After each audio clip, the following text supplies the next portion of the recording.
Hello and welcome to another episode of Wellness with EAC.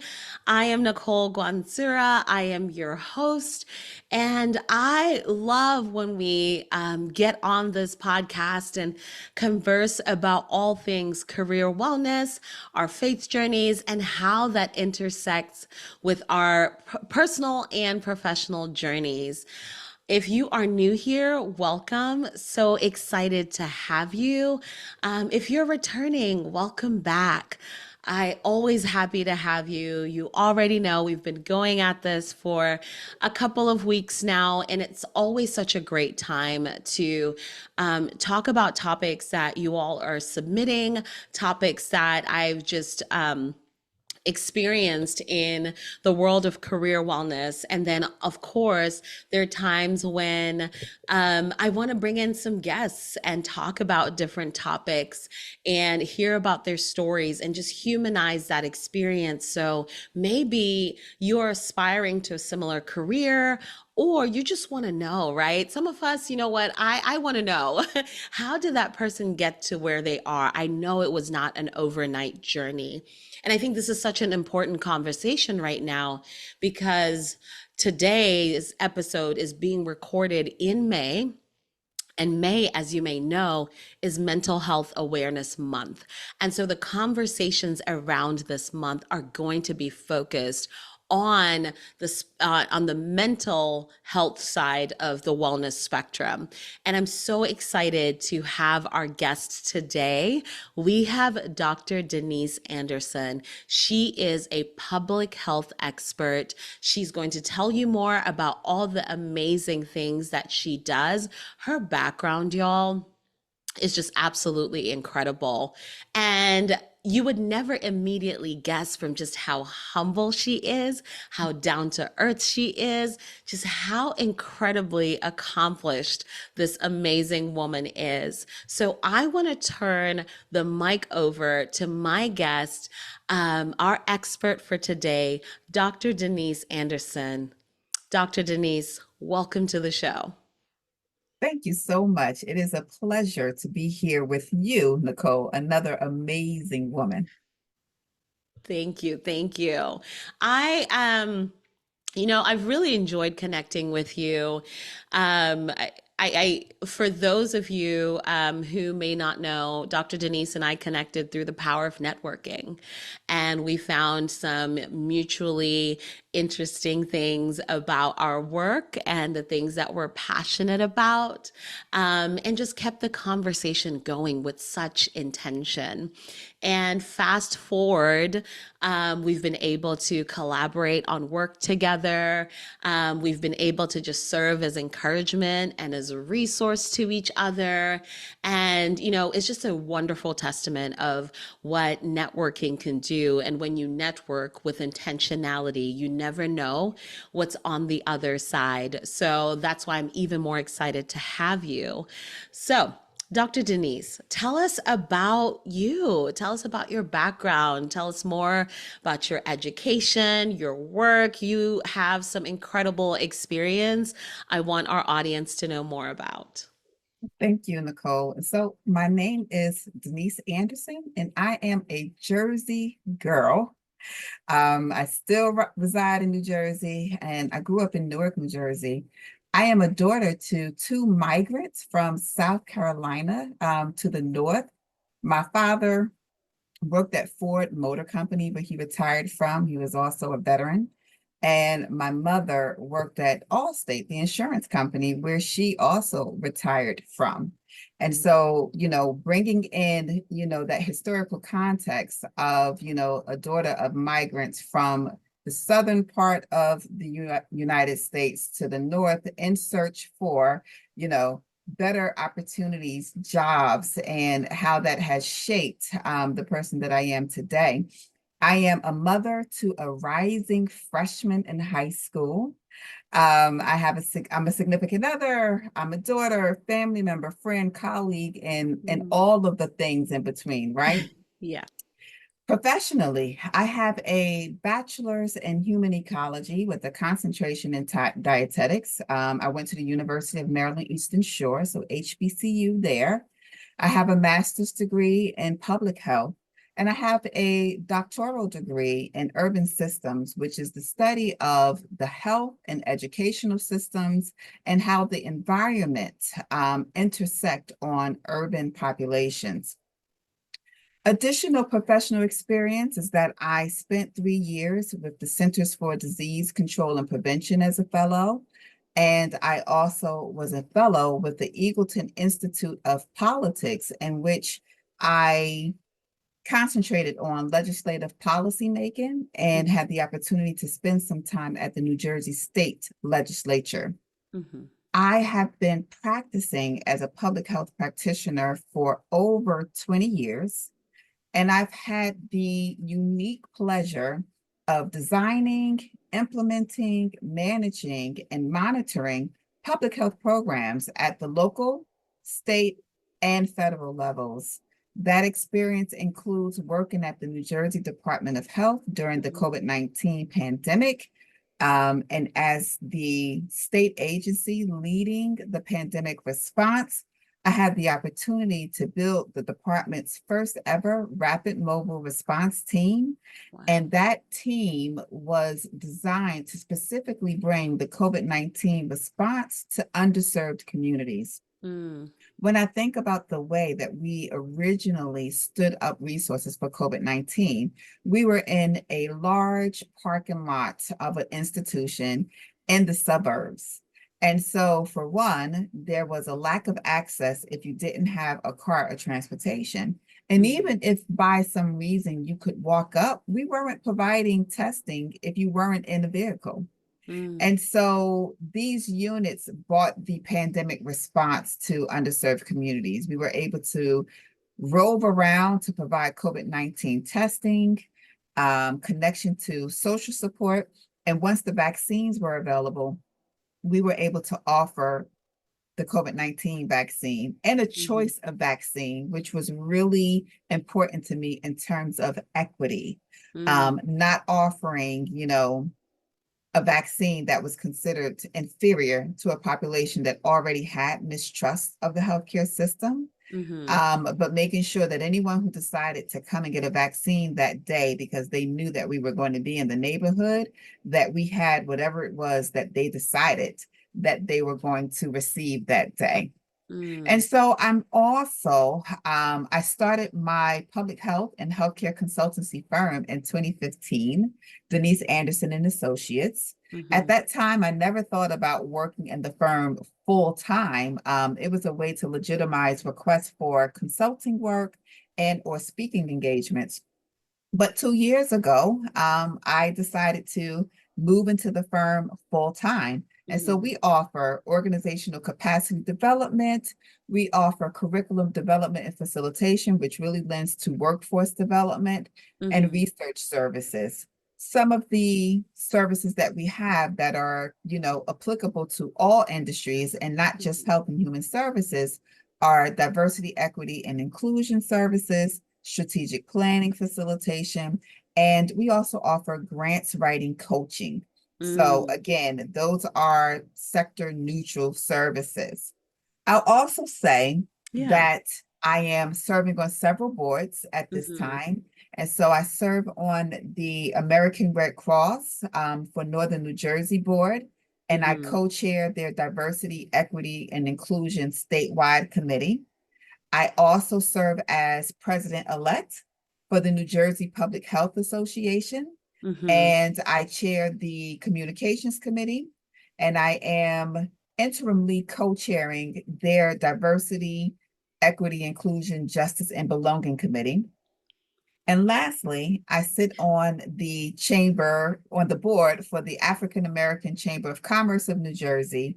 And for them, I serve as the co-chair for the Disparity Study Task Force. And so that's just a little bit about my background and education and personally and some of the things that I'm up to right now. Wow, just some of the things.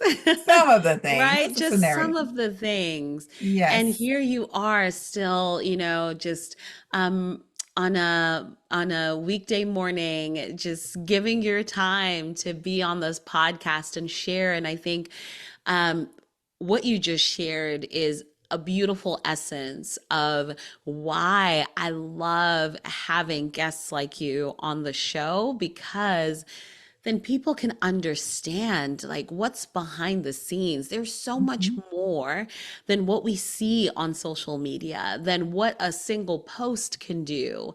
And oftentimes we think only because of what we can see with our eyes, that is exactly who that person is, what they're about, what we can see on a profile.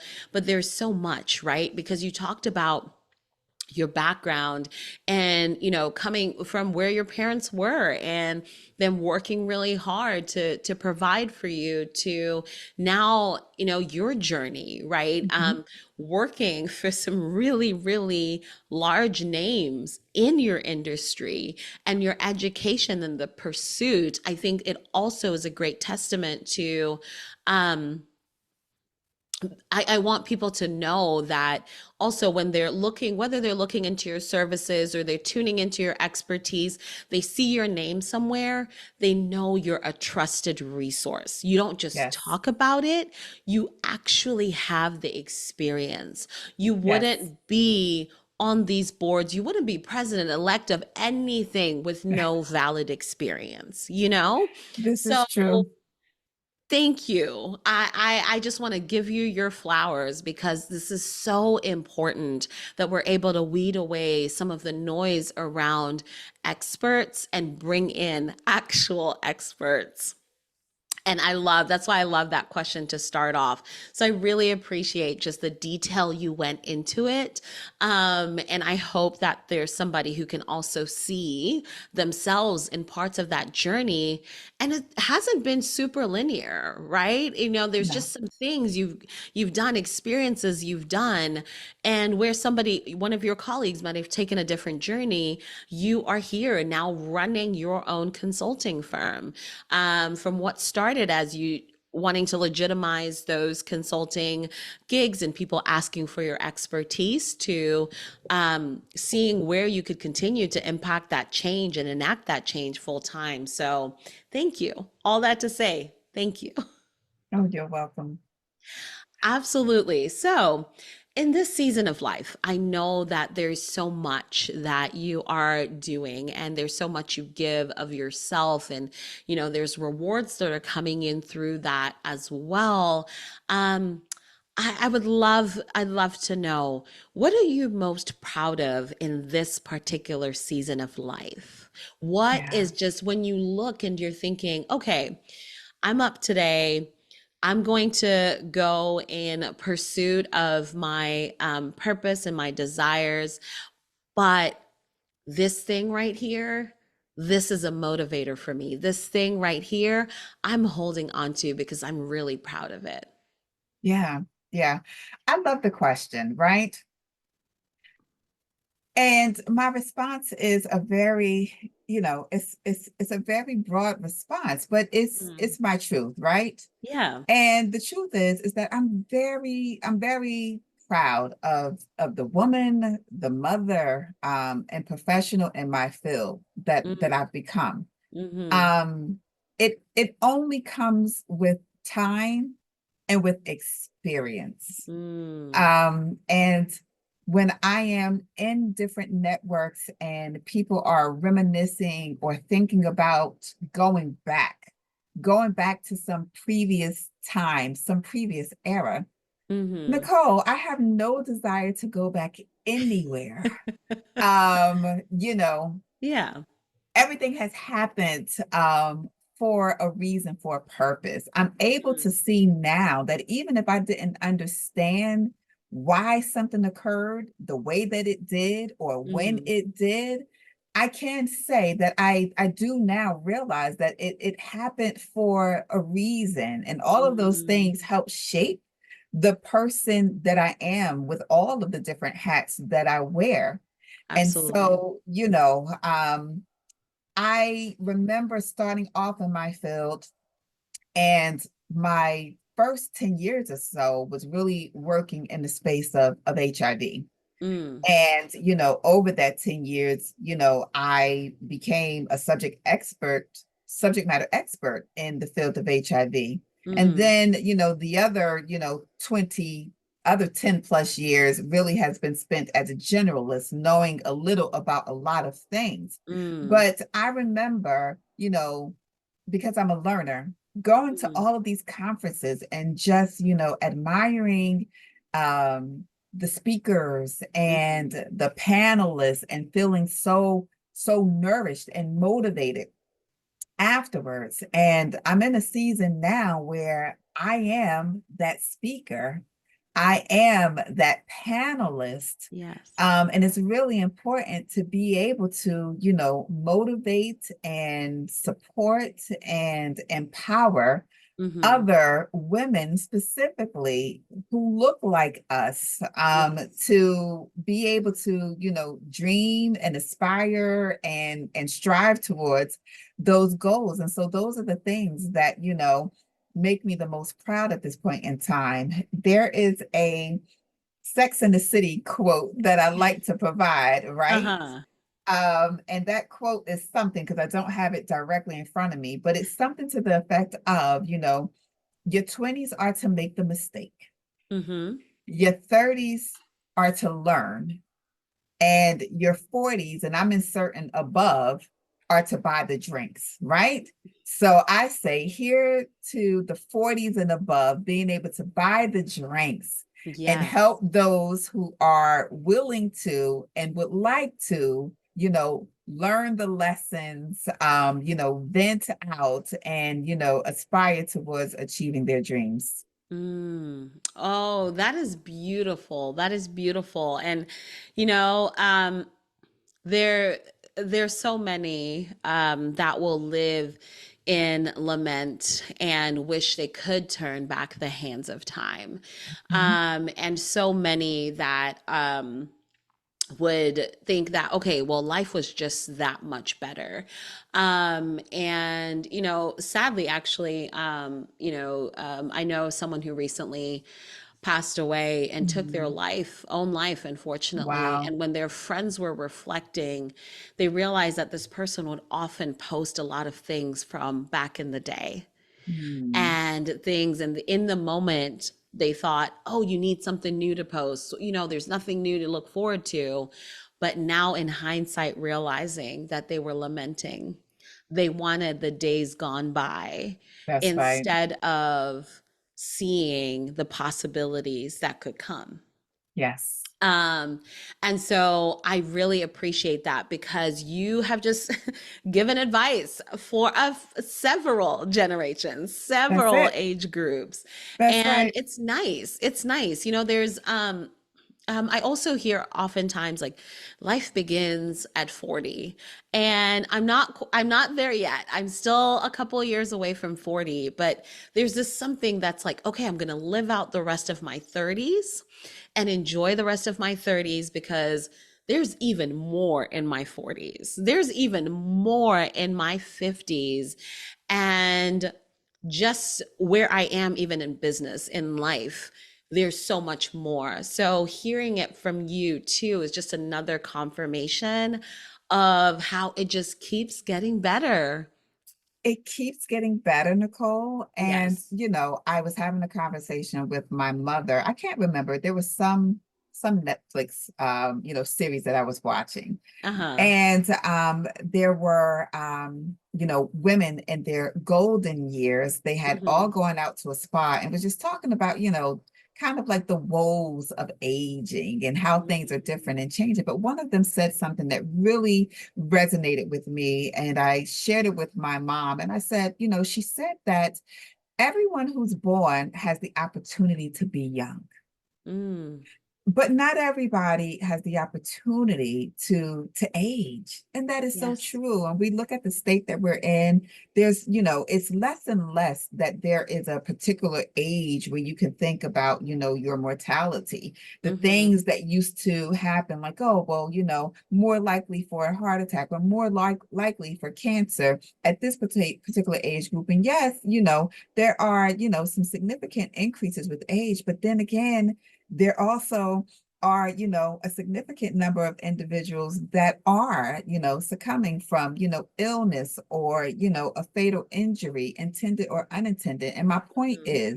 is that when she made the comment that growing older, I don't Mm-hmm. want to say old, growing older, Older, yes. that's right. Growing older really is, it's a benefit that, fewer and fewer actually get to experience. And so I just think that that's one of those, either you're choosing to look at the glass halfway full or halfway empty. But I Mm. choose to look at it as halfway full.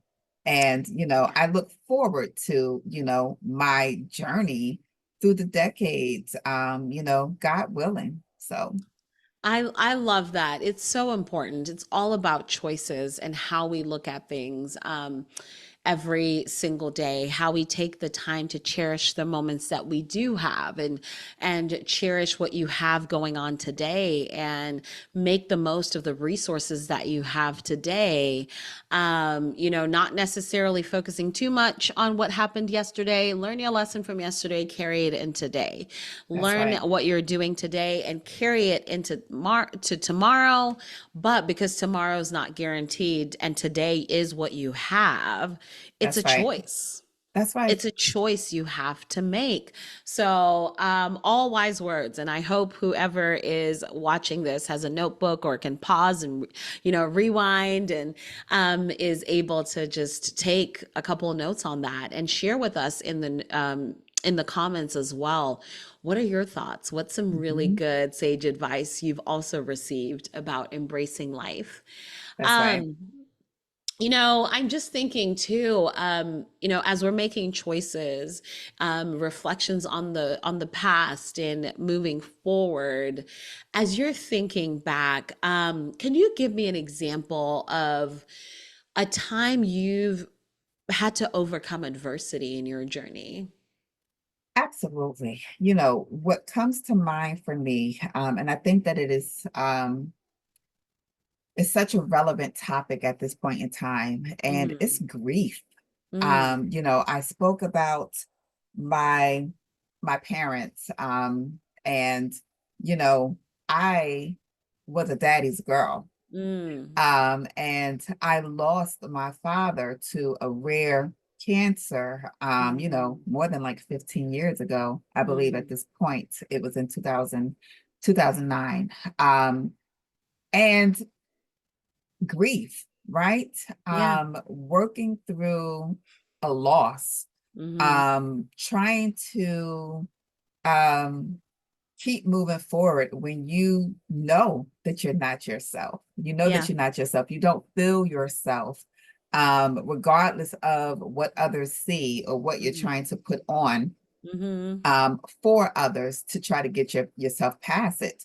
And so that was just, a very solemn time. Mm, And today I am more aware of, this area of like grief counseling and grief mm. specialists. Yes. And a few months ago, Nicole, I attended an event with Mm-hmm. a newer sister group, and there were a couple of grief specialists there, or at least one. And one Mm-hmm. of the things that they spoke about that I never thought about, and I was just like, my gosh, right.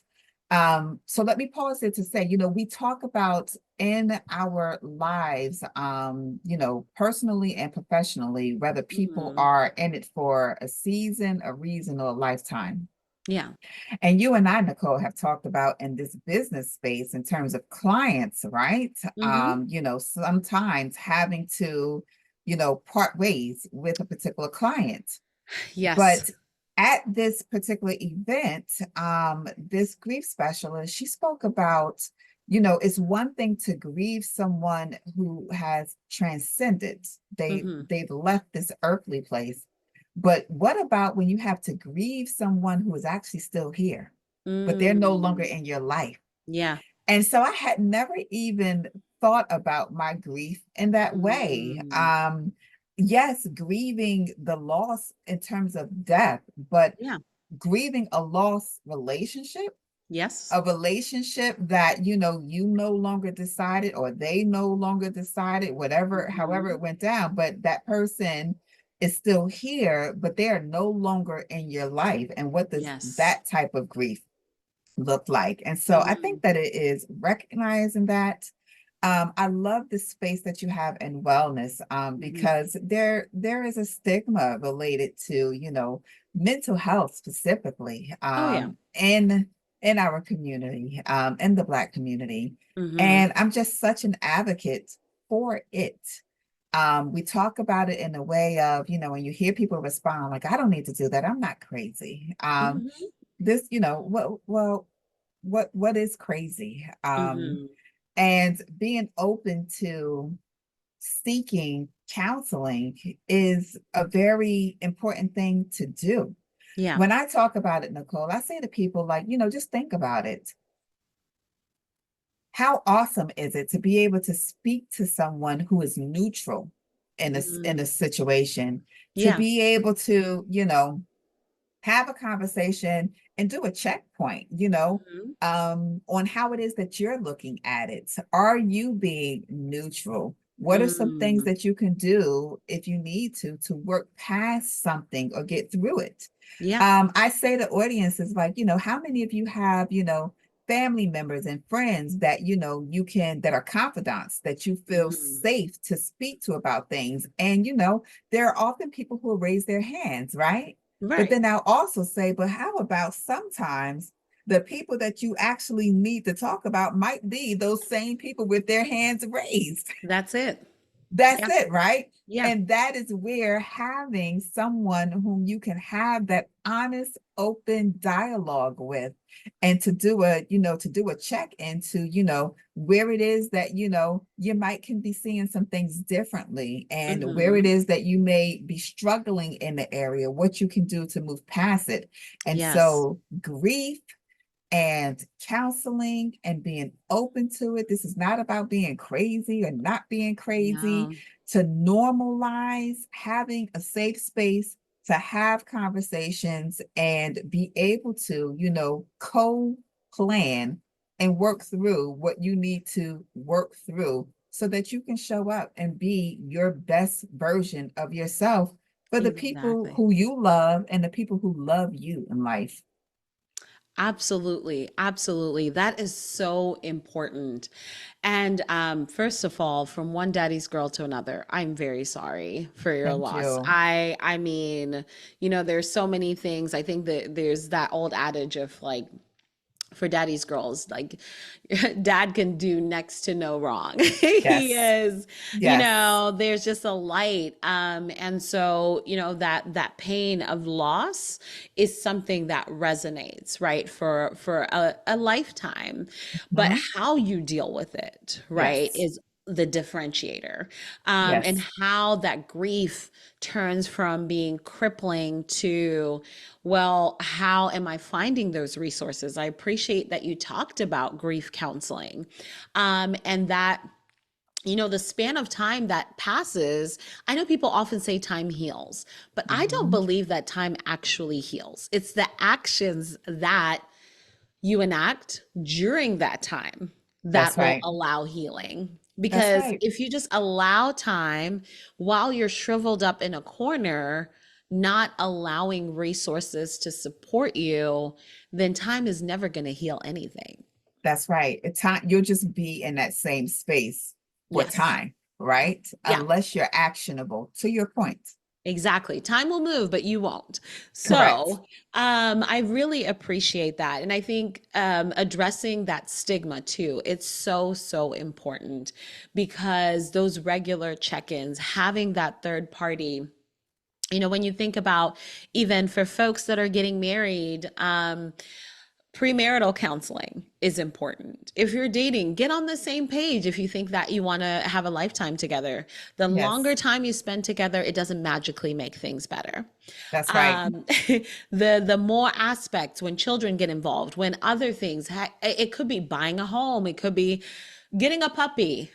You still need to be on similar rhythms and schedules, and where the differences are, having that neutral party, because you're coming from very set backgrounds. That's right. um or just in general, I think it's so important just to care for our mental health and take away that stigma of, but we're humans, right? And the more we internalize, I know you can speak to this, and just you've seen it, just in your work. When you internalize things, your body is going to react. So Absolutely. just like with the food that we eat, while you might try not to think about it or not track, but your body is going to track and react for the good or the opposite, right? That's right.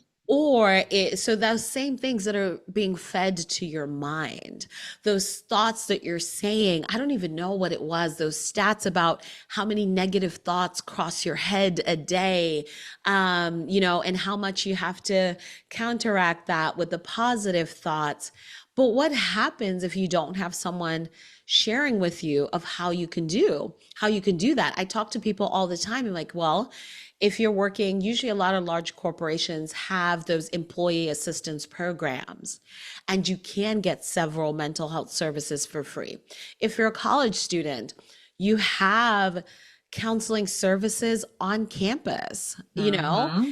And Mm-hmm. also, in case of emergency, you just dial 988 at any time of the day, and someone will be there to answer.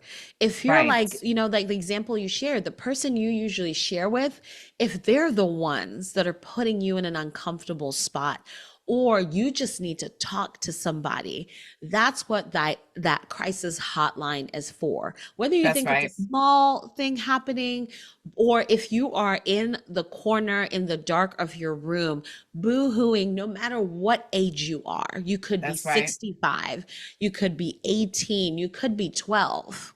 Mental health will target anybody. Mental That's health right. issues will target anybody. So That's right. just knowing that there are resources for you, you can call somebody that is not going to judge you, that is going to help walk through, that's going to give you some added resources, so you can get to that best life, that next best season, and let you know it is perfectly normal to go through ups and downs. But Absolutely. what's not as normal is to stay in those That's moments. right. You That's right. know? That's So right. I really appreciate you just sharing that, because grief is a real thing, It and is a real grief is thing. weird. Grief, you think you've gone through all the stages, and then another stage says, knock, knock, I'm back. Can we go That's back to right. denial? That's right. Or something triggers you, Yeah.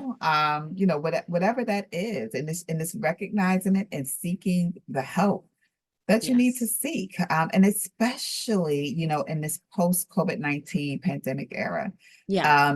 There's all types of new things coming out, especially looking at, adolescence, and Mm, that, during the COVID-19 era, and like now back into, and just it's just so much. And so just being mindful of it. mm. I'm in constant conversations with adults about, the generation today is just so different. It's different than when we went to Yes. school.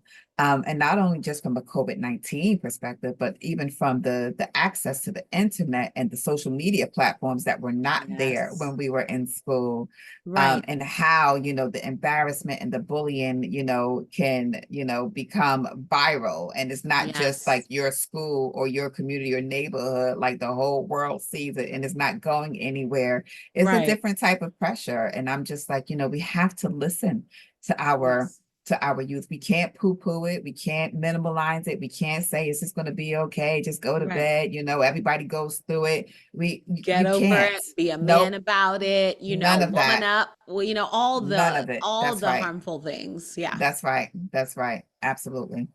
Yeah, it's so important. Oh, we could go on and on about it because it's really, really important. And it's at I think at a high right now, due to so many generational differences that are right now in the workplace. That's a very, very, very, very apparent place. But then also, I think just in the school systems, as folks are transitioning back, have transitioned back to school and are looking at things a little bit differently, have gone That's through some right. things, or things have come to a head as a result. So that awareness and continued conversation is so important. It is. Oh, Dr. Denise, we could we could absolutely all day, you know us. We can Yes. go all day and talk about this. But I want to ask you, as we start to wrap up here, what we've talked a lot about wellness. We've talked about a couple of different aspects of wellness, but what does wellness mean to you? Yes. And so, two things come to mind for me, Nicole, in terms of wellness. One, I keep thinking about, what they tell us on the airplane when we're going through the safety instructions, which is, Mm, put your mask on first before you help others. yeah. And it's just real, Yeah. right? All the things you can't pour from an empty cup. You can't, you can't help others, your family, your friends, your colleagues, save the world if Mm, if you're not nourished, if you're not well. And so it's really keeping that in the forefront and also acknowledging that it's easier said than done. yep. Um, but it's in that constant space of recognizing what it is that you need and seeking it. And Hmm. it's not that, I don't push beyond that every so often, Uh-huh. or recognize that there are seasons where, it is higher, I'm pushing, harder than what, I would like to. Hmm. But I'm also recognizing that that is a season. I'm also recognizing that, I can't do this, consistently. Like this cannot be the norm. And Right. so in order for that to happen, being, seasoned in my no game, Mm, and moving past the way that women typically say no, which hmm. is with an apology and with a reason, a Hmm. thesis as to why we can't, Right. and feeling good about no, period, right? Yes. And when I want to, I provide an explanation, but it's not a thesis. It's a, no, I cannot, because I am not available. No, I That's am it. not. No, I cannot because I am otherwise committed. And no apologies with it. Um, none of the, trying to accommodate it, knowing that, my schedule is full or, I am available, but I'm coming off of a busy season. So I just need that Hmm. time to rest, like whatever it is. And so putting that mask on first, knowing Yes. that if I'm not okay, I can't do all the things that I want to do. And coming into that season of saying no Mm, unapologetically hmm. and being okay with the fact that I said no. And the last thing, Nicole, Mm, is for me, I am rejecting the concept of balancing it all. And the mm. reason why I am rejecting the concept of balancing it all is because for me, you can balance it if you have proportioned things on your plate that can be balanced. That's right. But the truth of the matter for myself, and I know others out there, is that the things that are on my plate are not balanceable. There's no way that I can, try to balance it all and keep everything level. It's just not going to happen. No. And so I remember Shonda Rhimes, she talked about it when, she said that, people keep saying, oh, how is it that you can, be a writer and, a mother to these girls and do all the things? And she was just like, yeah, no, all of those things don't happen and everybody is happy and have everything that they want all the time. Like that is Yeah. not it. When I'm thriving in one area, that means that another area is less happy, not feeling like they're getting everything that they want from me. And Yes. I find that to be true. But the take home is that it's true and I have to be okay with it. And so Mm. if the needs are met, Mm-hmm. then they're okay. Yes. And when this particular thing that is requiring more of my time at this moment is over, then you're going to get a little bit more. Right. But you're going to have to wait for that as long as the needs are met. And Mm. everyone's wants, well, that just is up in the air. If and until, but it's understanding that I can't be 100 for everybody and everything that wants or Mm. that requires of me. And so, Yes. based on the weight of the activity, based on the due dates of things, Mm-hmm. I am rising to those occasions, and other folks are getting a little bit less. And I'm okay with that. And I work with them to be okay with that. But that's Mm-hmm. that's the only way to move forward. There's no such thing as balancing at this point in my life. And that is powerful because one, you speak to three major things that I'm picking up, right? No is a complete sentence. Yes, Absolutely acceptable. No with a period at the end yes. for emphasis. Um, Sometimes an exclamation point. um, but I also think about when you're also just talking in general about that balance, right? That non-existing balance, it's then forcing you to prioritize what's going to matter in that moment or what is going to take precedence in that moment. And so I love the way you said what Shonda Rhimes said, because as mothers, as partners, as business women, as so many things, friends, to people. There's as daughters, there's so many obligations, right? And Yes, oftentimes, when you hear somebody like that saying about that, not everybody's emergency should be your emergency, right? that's right. Their emergency should not become your priority. And there's always going to be a time when every single one of those people needs something from you. And without any context of whatever is happening, or they might not actually care that there's context around what you're doing. They still want something from you that's going to Yes, demand your time at the same time. And that's it's about right. how you react to that, how you handle that, and who you might need to let down gently or more confidently, more sternly, of like, okay, we're going to have to come back around for this. But it also brings an important lesson of taking a breath and taking a step back, Mhm. and going back to the importance of waiting. Instant gratification is not always a good thing. That's And right. in a society where we live in this like proverbial hamster wheel, Yes, or you're supposed to live your life in a fishbowl, in a curated fishbowl, then we think everything is instant gratification. that's right. And it really isn't. I've It actually been isn't. watching, it's it's a little quirky, but sometimes I'll watch videos on YouTube of people who take the time to like pick out things that influencers are doing that are not actually realistic, but Okay. because they have to succumb to the pressures of, then this thing immediately happened, and then I went this, or day in the life. And one was a little bit picky of what they were doing. One person went as far as looking at the dates on the receipt of what the person was saying, that it was a day in the life, but it was actually over several days. And it Mm, made my heart really sad. One, for the person who's looking that closely at the receipt, but two, for the person who feels that pressure To have Yes. to string that along as if this was one day, this is what I did. But no, you were able to get to the grocery store and feed your family later that day.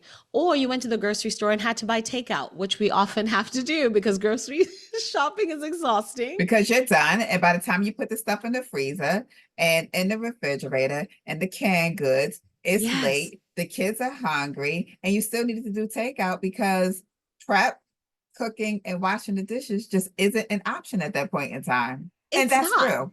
It's not. So when I look at both sides and I'm just thinking, there is so much wellness in just the waiting and prioritizing and being able to say that confidently, and transitioning from complaining about it all the time. And this person doesn't understand, this person doesn't, but how will they ever if you don't speak up? That's right. How will That's your right. clients understand? Um, I was reading a book review, and they were talking about, putting yourself in the position of the buyer because a buyer can walk away. A buyer can demand certain things, but sometimes being in the position of the seller, you want to contort yourself.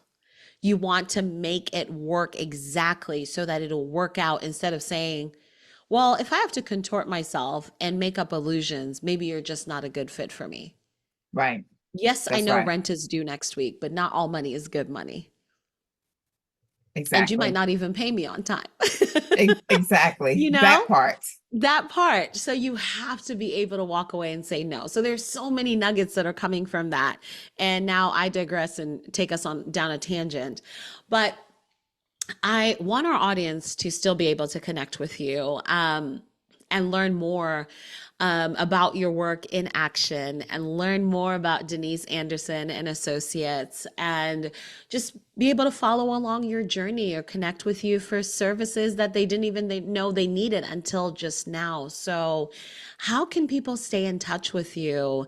Is there anything coming up that they should be on the lookout for? Where do they move on with you from here? Oh, thank you so much, Nicole. Well, I invite everyone to, connect with me on LinkedIn. Hmm. That is a great place to just kind of stay a little bit up to date in terms of what's happening and going on.